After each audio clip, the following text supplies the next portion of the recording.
Next question. Okay. What are your general thoughts on parent coaching?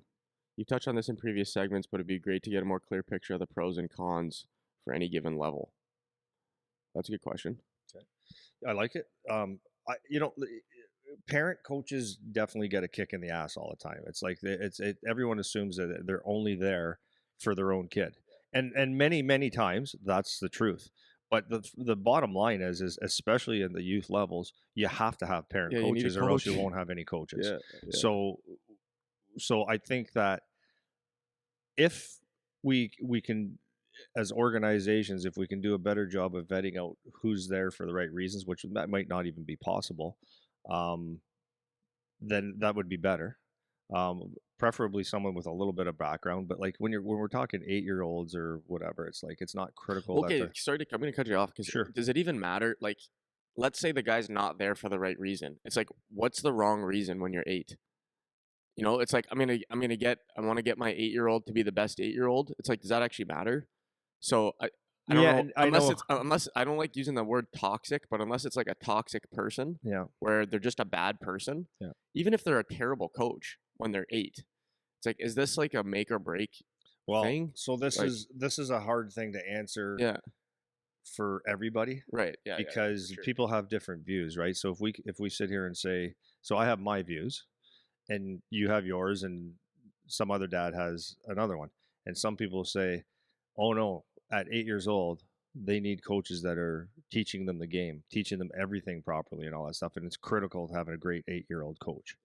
Whereas my belief would be you're not really learning hockey at that age, you're just playing, and to your point, does it matter how much hockey you're teaching? Because I see it on a daily basis, like when people get to junior level, it's like the hockey that they learned for the most part, and then there are definitely tons of exceptions of, ex NHLers or ex super coaches coaching youth hockey that the coaching was great. But the reality is when you get to the junior pro levels, in college levels, it's the whole different systems. It's not the hockey that you were growing up with. It's a lot different. So yeah. So being a parent coach, being young, it doesn't matter to me. To me. I want to specify that it doesn't matter to me, because for the most part, there's 3 lines on a team, not 4. So you can't really. I mean, there are guys out there, but you can't really bench someone. There's only three Yeah, lines. so I mean, You know like, what I unless you're mean? a So bad person, it's right, like if it's just Joe right, Dad that knows nothing and he wears jeans on the ice, yeah, it's like it doesn't matter, man. right, For the most part, yeah. For the most part, for unless the your most kid part. doesn't like it, right? If the kid isn't having fun or doesn't like it or whatever, then you can make a change. But it's like how serious do you need to be when you're 8? Then what about if you get a little bit if we get a little bit older now, and it's like it's pretty straightforward if the kid or the parent is obviously preferentially giving their kid that doesn't deserve it, because this is the other part too, right? Like sometimes the parents the parent coach's son or the player is actually one of the best players. So like if that kid is one of the best players, you can't just be pissed off at the parent coach because their kid plays a lot. It's like, yeah, but he's actually one of the best players. It's particularly older ages when like winning starts to be more of a factor. So what Yeah. do you think about that kind of Well, situation? well, it's like the best example I could use is me and my kid. Like very very reluctantly coached him in U10 and U9, I think it was. And that was from the parents saying, please, please, please. And now I have some background in hockey, so it was appropriate. But for me, I didn't, and so I don't know if the answer is this. It's the pros and cons, because you can make a pro or con out of anything, in my opinion. So for me, I'm just saying me. Um, I could have been like, I don't know if there would have been a better coach for him. Although when he got to Bantam, uh, Matt that was coaching him was the perfect coach for that group of kids. Not, and I'm not saying for my son, I'm saying for that group of kids, and it was good for my kids. So anyways, my point of this is when I reluctantly coached my kid, it was very good for them, because I've said in podcasts, and I've told you several times, is that I asked them, because it wasn't a very good hockey club, they were just local players. um, do you guys want to learn hockey, or are we just here to have fun? and I meant that question because I'll be appropriate to what you guys would like, and they wanted to learn some hockey. So I mixed in like a lot of fun, a little bit of teaching, and taught them how to play hockey. So it was good for the time. I knew after that that for my own son, I thought that it would be better for my son to experience um, someone else, whether it was good or bad. I didn't care what the coach was like. Yeah, it didn't matter to me. So when he was 11 years old, it was horrible. Like if I look at the coaching itself, it was absolutely horrible for 2 or 3 years. So did I freak out and want to be a coach? No, because that's life. You know what I mean? That's life. So if I went in there and always just tried to take care of my kid, like number one, that's all I would ever talk about with him. Then if I was his coach, we'd get in the car, we'd talk about hockey. I'd be thinking about the team because that's my nature is to help the team all the time. So our relationship would only be hockey, and that's not what I wanted. Number two or three or 100, whatever number we're at, is I wanted my son to not be able to come to me and suggest anything about the team. Do you know what I mean? Like, Dad, if this happened, Yeah, true. Yeah, him talking. But I wanted him to have a coach like him because they liked him right. as a person, Yeah, he's as a just a good kid. player, Yeah, as a leader, or I wanted someone to dislike him because he was a good player or he had flaws in his game or flaws in his personality, and I wanted him to deal with that, and he did. So, like for example, the first year that he moved, like I only coached him for 2 years, so it doesn't matter. But the years before, it was horrible, but they were nice people, and he liked him. He was a little kid.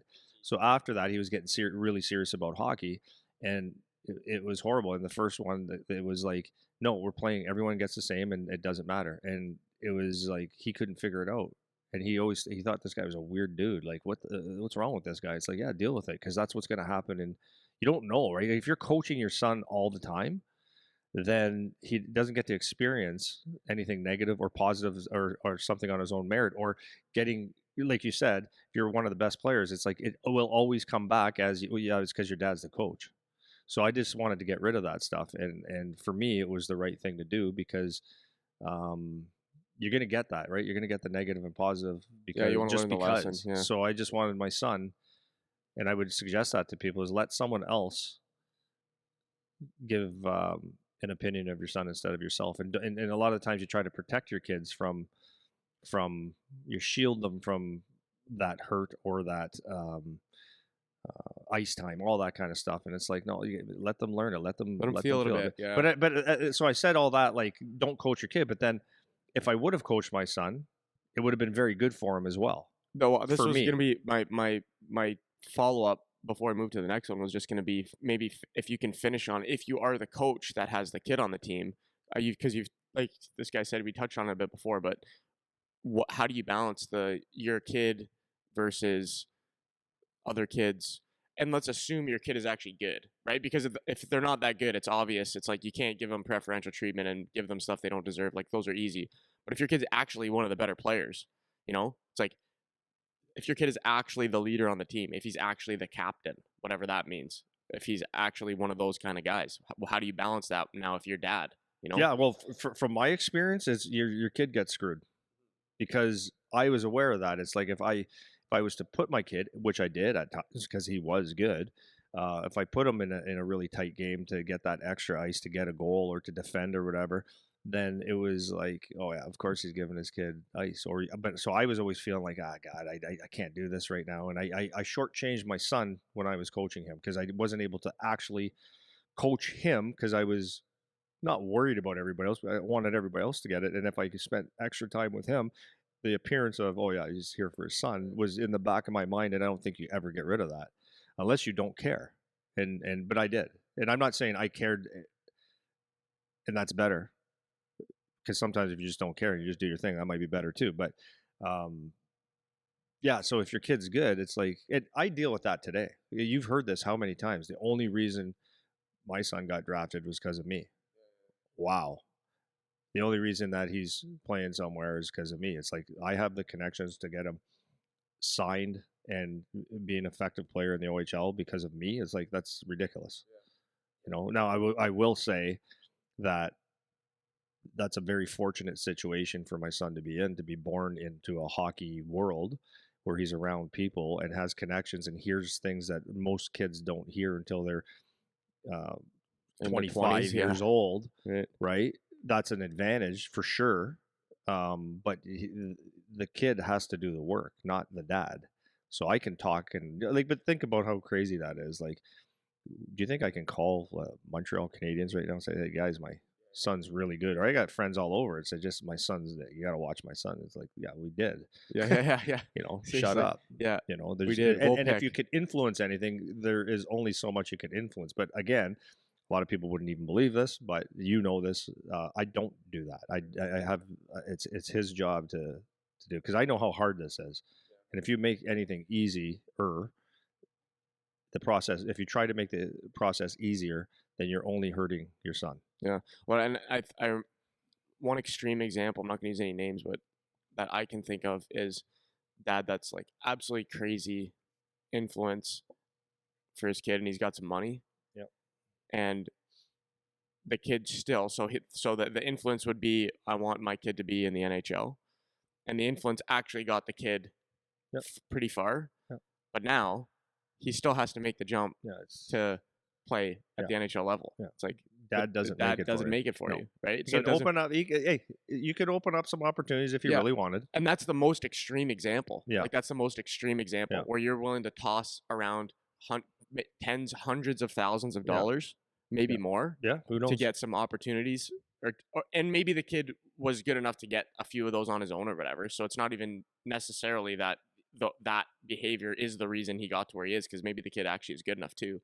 But it's like at a certain point, it comes out. It's like there's a line that you'll always run up against. It doesn't matter how much money you have, you know.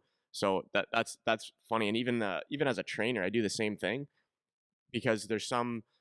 It's funny. We talked about optics the other few episodes ago about like you're a coach with parent friends, but the optics with your kid. Do you think that that's a little bit different than the optics we talked about before, where we were saying, you got to be aware of your friendships and how that looks on the team. Whereas now, if we're talking about, with my kid on the team, it sounds like you were more aware of the optics of that, so you were harder on your kid than you would have been. So maybe what about the kind of the difference between that? Because even as a trainer, like I do that with Charlie particularly, because everyone knows like I've been with Charlie since he was a little boy, so I have the best relationship with him. And even I'm sure Charlie would even say like I'm a pain in his ass all the time, right? Like I won't give the guy a compliment to his very very rare. I'll say great job, even though he's one of our best guys, So I very rarely will give the kid a compliment to his face on purpose, because I know that even if he deserves it, number one, I just want to be harder on him because he's actually in a position where he needs to have somebody on him. But more than that, it's just I don't need the 25 other guys looking and being like, this guy gets all the I special know. shit, See, and like, right? that's just the way So, it but is that rolls. right? Is my question, like, is that right? Like, should I, if he deserves, if he, you're the coach on I the know what you're team, saying. right? Yeah. Like, if he deserves to be that, do you just let him and the optics don't matter? Like, you can be aware of the optics, but do you not act on that? Like, as a coach, because I'm sure when you coached Charlie when he was young, it's like you still put him in the dominant positions when it was called for. Yep. Like you Yep. didn't limit, or No, no, you're no, not trying no. to screw them just because of the optics, Yeah, right? exactly. So you're aware of it, but you're still giving them what they deserve For sure. to a degree. Yeah. You You're know? just aware of it. That's all. Yeah, Yeah. yeah. And then I think the conversation piece of it too. It's like, you say, I'm gonna make an example out of you to the kids, because if I don't do it to you, then whatever. But if I do it to you, then at least we can talk about it after, and like I can make sure you understand like what's going on and those kinds of things. Yeah, that dynamic of the favorite guys or whatever, like